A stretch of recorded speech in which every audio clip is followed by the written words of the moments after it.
We are following Team 6, the leading team. We have entered night mode and we touched down in our studio Briggen, just to say hello and to talk a little bit about what's happening right now, together with Marcus Moberg, researcher at GIH, and Thomas Ogander, the race director. And this race, Thomas, has been going on now since yesterday morning, but as you say many times, this is actually when it all starts. But that's what this race is all about. We're talking about the 36 hours, and we are now almost into 38 hours, which means that we have just entered the phase where the really race starts. And this is, we started with 10 teams. Now when the race starts, we're just 5 left. Yeah. And we have still so far to go, and this is where really the magic happens in this race. Yeah, because it's non-stop for 38 hours. Marcus, what are the main factors that kicks in now? One thing is, of course, handling the sleep deprivation. That's really the key. And now that coexisting with navigation in the darkness, I mean, so many things go wrong. So keeping your calm, keeping your focus, helping each other out in the teams, because hopefully they will not all 3 collapse at the same time. So that strategy is key. And now they've been out for around 200K.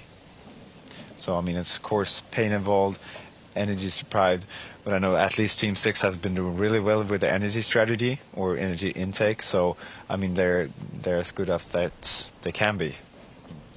Team 6 is in the lead, but we also see that some other teams are struggling hard right now. For example, Marcus, team number 3. Yes, we have team number 3 with Marika, Susie, Fredrik, and Robert. We see some pictures just before. They start to struggle, and that's a problem that Marika has with their lungs. This is exactly what happened a year ago. She's coughing very badly, and I'm not sure about the situation. I think it's not only a physical part. I think it's a lot of a mental pressure from her side as well. This is, we can see the pictures here right now. It's hard to see, I must say, but this is also what we are going through and what we're aiming for. Not for this, of course, but we're aiming for the ultimate proof of human capacity, and this is something that is really important, and that's why also this is a science project. It is, and Marcus, we've talked about that yesterday also, you do measure a lot of things also to see what's happening in the body when you enter this zone where you try to explore what's the capacity, what is the human capacity. Yeah, I mean, it's definitely multifactorial. I mean, avoiding lung edema, that's of course something that is really important, but it's really hard to measure. But we tend to focus on the main physiological variables, such as your intensity, your heart rate, your energy intake with glucose values in the blood, temperature, of course. So we focus on the main variables that you are able to control. So then other things might be out of your control as well. Yeah, but we talked a little bit, quite much just now about what you think what they should do.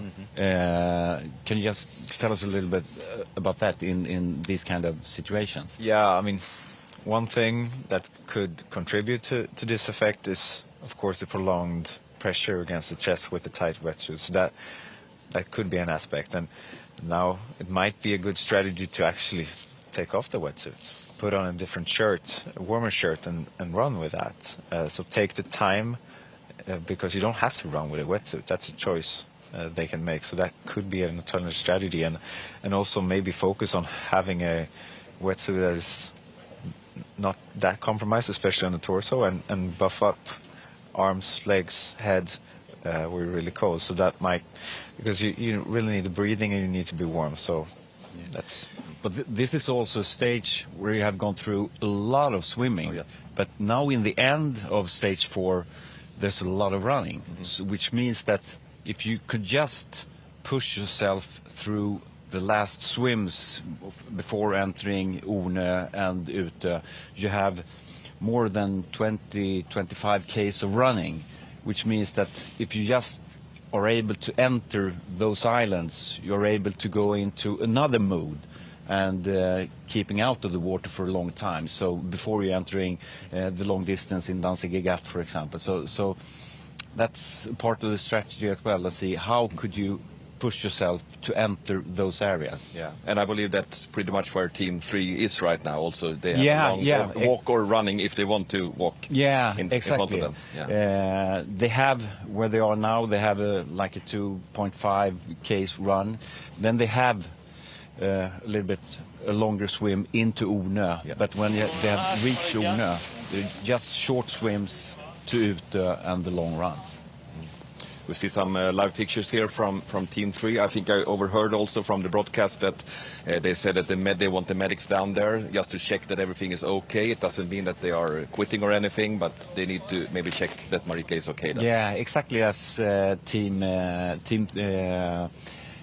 2 did, the US team, with Jessica and so on, just to check that everything's okay. We're talking about the analysis, and we're going to look at some graphics now where we compare Team 1 and Team 3 between the checkpoints 10 and 14, and you can tell us a bit about that, Marcus. What is it that we are watching here? Yeah, and so now we're following Team 1, Team 3 live in that sense, so it's time compared, so they actually follow each other quite well during the first part of Rund Marö. Going basically head to head, and then entering into a more selective zone, more route choices being made. So a lot of island jumping there, and then Team 1 pushing forward, Team 3 having a little bit longer rest. And now we'll see a different route choice towards the end, and Team 1 approaching a bit further there. And this is way up north, but why we are looking at it and do the analysis is that you can collect a lot of data from the runners. Yeah, exactly. So first of all, I must say I'm quite proud and glad to see this, because we've been working for this quite a long time. I remember 2 years ago, we were out here running around with the cell phones everywhere in like a pilot project, and now just 2 races ahead we're here, because now we're actually able to use the sensor data in a very very intriguing way. As you can see from the left, we have the average heart rate across this section from checkpoint 10 to checkpoint 14, and then we can clearly see that, and this is the average heart rate across the stretch and across the teams, or across the members of the teams, so to say, and clearly see that Team 3 had to push a little bit harder, having about 20% higher heart rate, and that's quite distinct for basically having the same route for a long time, even though it changed towards the end. Looking at the glucose values, they're really good. I mean, below 4, that's when you get hypoglycemia, so you really feel the effects in the brain and energy deprived. So they've really been good at maintaining that, which I've seen through the curves as well, really pushing down energy in a good way. Team 1 having an average speed that is higher, despite having a lower heart rate. So they've made good choices along the way, so they could keep their heart rate down, and just 20% less energy consumed during this stage, which is long, but just a small part of the race.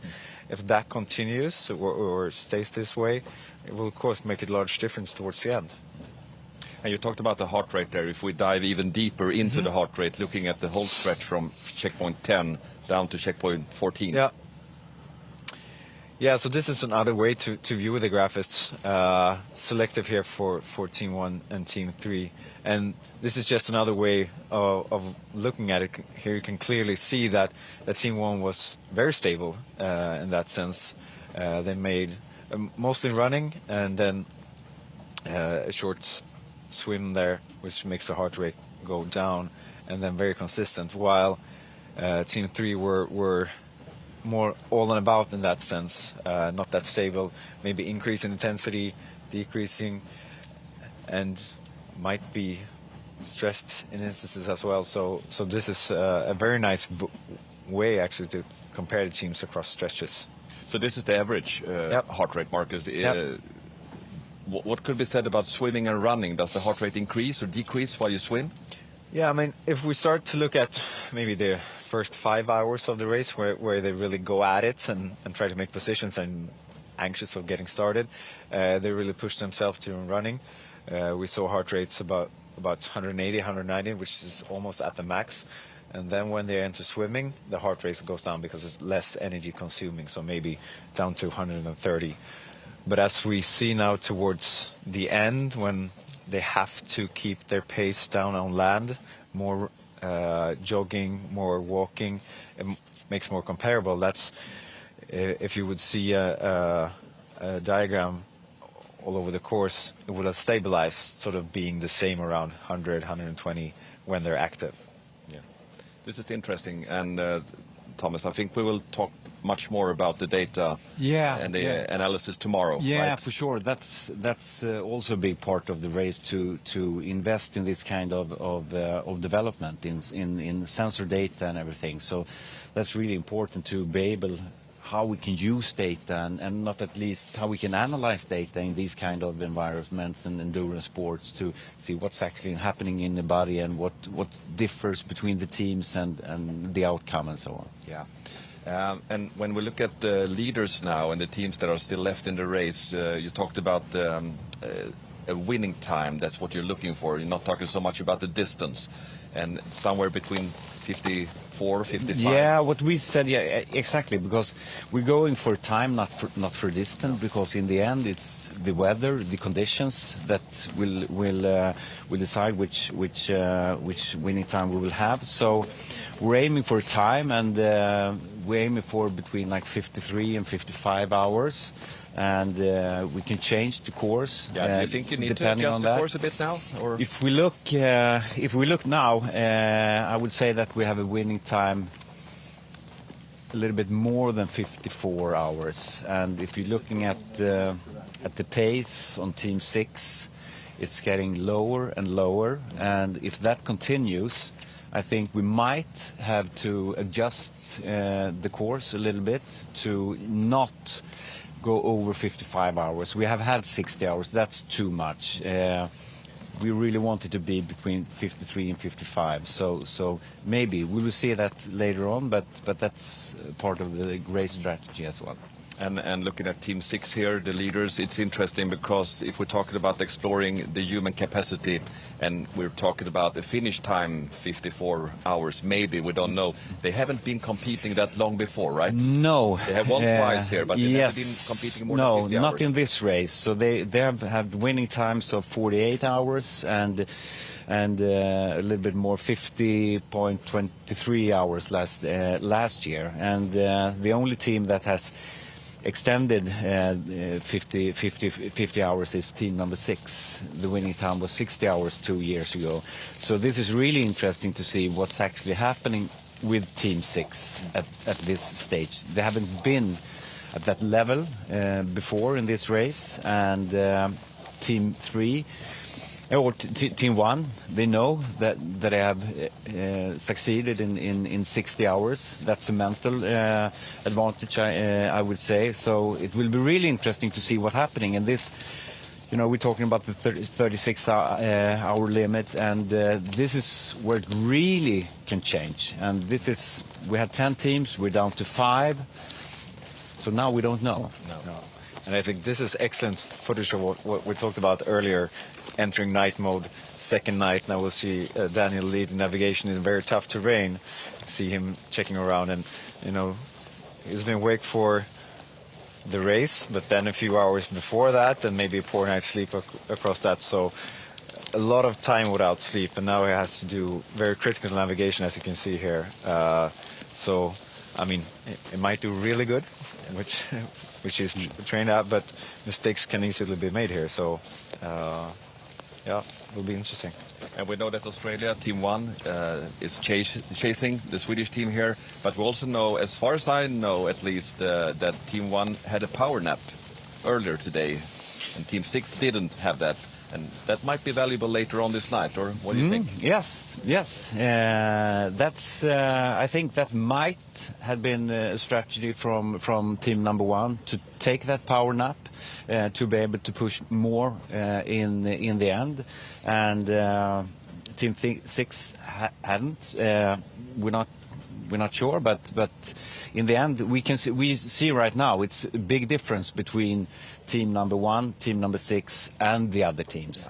And that's, I talked to Jared Shoemaker before, after they withdraw.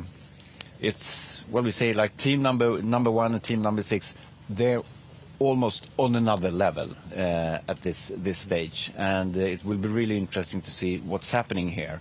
I cannot wait to see. We have Danzig. There's so much to come. You think that you're almost there, but it's so much to come. Yeah, a couple of hours swimming, maybe. Maybe, yeah.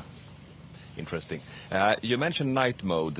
We talked about that yesterday quite a bit, but if you're going to recap just a few things, the most important things for the new viewers. Yeah, exactly. We're here in August. It's pitch black, really, which means that we need to work with the safety. So you need to have a headlamp under your swim cap and during the swims, and a safety buoy, which is lighten up as well. And when it comes to navigation from the support crew, they have a torch light to be able to lead the right way for the swimming team and the lead swimmer. So that's the main things in night mode. Yep. Marcus, what are you looking forward to during the night? There's so much. I mean, this will be a drama for sure. Right now, I really hope that Marika's team is doing well, that she could push on. That's where my heart is at right now. But I mean, surely looking forward to seeing Team 1 pushing forward, maybe stressing Team 6 a little bit. So I mean, it's an open race. Yeah, and time flies when something happens, and you stop. That's where the difference is. So. Yes, we talk about just keep on moving, and this race is all about being in momentum all the time, and as soon as you stop, you stop. Yeah. So, and I mean, how long have you been awake? I'm not sure, but since Monday night, something like that. But it's difficult to sleep. I cannot sleep. At least you're not running and swimming. No, I'm quite happy about that. But for me, it's. I really want to be all over the place because this is so emotional for me. I'm just not at least being out there, meeting the teams and talk to them and see how they struggle. Not that, but just be there. That's really important to me to be there with the team. I mentioned you're the race director, but you're also the founder of this competition. So it's your baby, pretty much. Yeah, very much so. Yeah, we have some Q&As also, some questions coming in to us. You can always email us at info1waterrace.com. That's the email address, or over social media, of course. And one question, and that's a good one because I don't think we have mentioned that, is if we have any updates on Marcus Brandt. Yes. Marcus Brandt, who was stung by a wasp, and unfortunately Team 10 had to pull out of the race. Yeah. And he has he was quite bad. He went to the hospital right in time, but he's doing well right now, and he has left the hospital and is feeling well, and he's very grateful for the help that he got. But we're very happy to just hear that he's okay, and that's good too news. Bad it was, but that's things that happen. Yeah. Next question, we got a few of them here. How much sleep do the participants get in average during the whole race, and how do they go on the toilets? Yeah. That's an interesting one. Well, we can see, I would say, during this race, we don't have that much sleep. I would say the power nap that Team 1 Australia. Team 1 Australia had was like 15-20 minutes Yeah, or maximum, so, right. something like that. I would say that that's about what they get. We had some teams, the Australian Swedish team last year, they slapped down at Nottarö. But that was also part. They were really struggling. Were really tired just before Dansegat. They had like a half an hour nap. But I would say something like that, between half an hour and an hour at the maximum. But the top teams, I would say, they almost go without sleep. But was it easier to plan the naps last year, for example, when they knew more about where the other teams were, because they don't have the much same information now? Yeah. I think so. That's for sure. Yeah. And what about the pooping? The pooping, it happens, and it's not really a problem, but it's, you have the wetsuit and peeing. I would say everyone pees in the wetsuit, and you wear the wetsuit for 50-60 hours. That's something you need to go through. But when it comes to pooping, of course, the teams have, toilet paper and everything, so that's just a normal one to go. Good. 2 more questions. This one from Seb. Hello. Thanks for the live. Really great to follow this amazing race. What is the water temperature? Is it standard this period of time compared to previous years? Yes. I would say we had the temperature this year between 13, 14 up to 16 during the race. Difference from the different kind of sections in the archipelago, and I would say that's about normal. We had like 1 week ago, we had really, the autumn storm, and we don't know that when that's coming. We had the water temperature up at Arholma was about 20-22 degrees 2 weeks ago, and then we had the storm and just decreased down to 14-15 degrees. So that's normal, but it could have been 18-19 degrees as well. It's about the autumn storm, actually. Yeah. How much difference, Marcus, do you think 1 or 2 degrees does while you swim for a long time? I mean, quite a large difference, actually, and I especially that combined with the external factors, with the wind getting up, and that's critical. And I think also that's the key that we talked about earlier, about their buffing up with wetsuits. Maybe 2-3 degrees higher, they would avoid a wetsuit, breathing more easily, get going. So that, I think this has been quite critical for this race.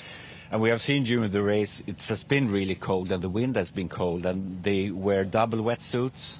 So they don't want to be cold, and it's really important that you have double up and wearing head caps as well, and so that's. Last one, and this one is also interesting, and I don't think we have talked about it so far. How do you handle trespassing teams? Do they get a penalty? How much, and how do you conduct that penalty? That's a question from Matthias Kosko. Yeah, that's really important. Actually, the reason why we can do this race is that we have the right to public access in Sweden, which is fantastic. I would say there's no other place in the world that you would be able to do a race like this. So it's really important that we work with that, and we're totally strict when it comes to the public or right access. If you trespass or something like that, we see it, we follow the teams in real time. We have the ultra runners running with the teams at all times, so we're always there. And as soon as we see anything, if they trespass, they get 1 hour penalty, which is really critical. And when they handle out that penalty, they take it when they reach Öja. So we have which is the final island. Yeah, right? That's the final island where we have the Landsort, and we have that on Öja just before the finish, because we want the right team to be the first team, the winning team to be the first team to reach Landsort. Yeah. So if you have a penalty, you wait there for an hour, and then you can have team passing you. So the right team, the winning team, will be the first team to But reach. you can also hand out warnings, right? Yes. Yeah. But that's not when it comes to trespassing. That's No. the high level, and that's a 1 hour Okay. penalty. And how many penalties for trespassing have you been handed out so far? We have handled out one warning, and we were just about to handle out a 1 hour penalty. But that was to one of the teams that didn't make it. Okay, so they are out from the race. Yeah. Okay, good. Very good. And it's actually nice because when we look behind us just, I don't know, now the boat has probably turned around a bit, Yeah. but we could see the lighthouse at Landsort just a while ago, right? Yeah, we have Ornö up there, we have Utö here, Yeah. right to the right, and this is actually Somewhere more down or here less the only place where you can see the Landsort down there. Yeah, it's right, yeah. Lighthouse, yeah. Yeah. It doesn't seem that far standing here, but for the teams, I guess it feels pretty far away. Yeah, and actually, you know, we have you have Ornö, you have Nottarö, and then you have Dansegat. And when you reach Dansegat, and that's so far away, after Dansegat, I would say, depending on where the checkpoints are, I would say that we have between 5 and 7 hours from there. Yeah. So it's still a long way to go, and now the race starts. Still a long way to go, and maybe probably some 15 hours left of this race or Something like so. that. Something Yes, like yes. that. A lot of things can happen still. I think we have a map to finish this up, a map that shows the difference now in between the first team and the second team. If so, yeah, we got it right here. Yeah. So that's the team 6, the leading team. That's the orange one. Yeah, exactly. They have just touched checkpoint 16 going up to 17. We cannot see furthermore, but we have checkpoint 18 a little bit further south before they enter Dansegat. And if you look at the map on the website, you will see that they are able to have multiple choices to take Dansegat this year. Team number 1 is just entering Utö, so they're not that far behind. And we see that team number 3, they have been there for a while. We don't know about the condition with Marika and the team. We really hope for the best. And then we have team number 8, looking good, I must say. They're a bit behind, but they're looking good. They're looking strong. Good atmosphere in the team. And then we have team number 7. Also a good atmosphere. They're struggling a little bit.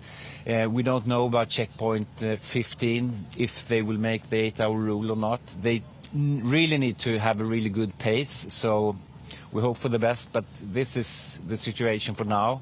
But it's so much left. Yeah, and the 8-hour rule, Thomas, is that when a team comes to a checkpoint, if they are 8 hours or more after the leaders at that checkpoint, they will be taken off. Yeah, right? And this is from different kind of perspectives. One perspective is that this is the race for the best endurance races in the world, so you need to have a level to just be able to enter the race. And then also it's a safety perspective, and not at least a logistical perspective as well, because 8 hours, that's a long time. So now when we start the 8-hour rule in stage 4, in checkpoint 14, so when the leading team reaches checkpoint 14, the clock starts, and then you have to be at checkpoint 14 before 8 hours. And then when the leading team reach checkpoint 15, the clock starts. The 16, the clock starts, and you need to be there ahead of 8 hours. Yeah. And I get some information now also that Team 3 is right now having a meeting with the medical staff now. So that's the last thing we know about the conditions for Team 3. We'll see what's happening later on. Finally, Thomas and Marcus, if you're going to have a guess, how many of the remaining 5 teams will make it all the way to the Landsort Lighthouse? What do you say, Marcus? I can start and you can follow. But at least I would say 2 teams, but I'm really hoping for 4, of course. But yeah, I would go for 2. Yeah. I would go for 2 as well. Okay. Yeah, and this is hard because I really want teams to finish, but we also want this to be this kind of tough. Yeah. So we also at the same time don't want all the teams to finish. But I think for now, I think 2 teams, maybe 3, and I really hope to see 3 teams on the winning line. And the 3 teams is the most that ever has reached Yes. the lighthouse, right? Yeah. We have never had more than 3 teams to the lighthouse. And one edition there was just 1, so it's tough. It's tough. Good. Anything more before we head back to the race? No, I think this is Talk now about it all. Yeah. All right, so thanks for now then, and let's head out back to team number 3. We keep our fingers crossed that they will be fine and make a great comeback here.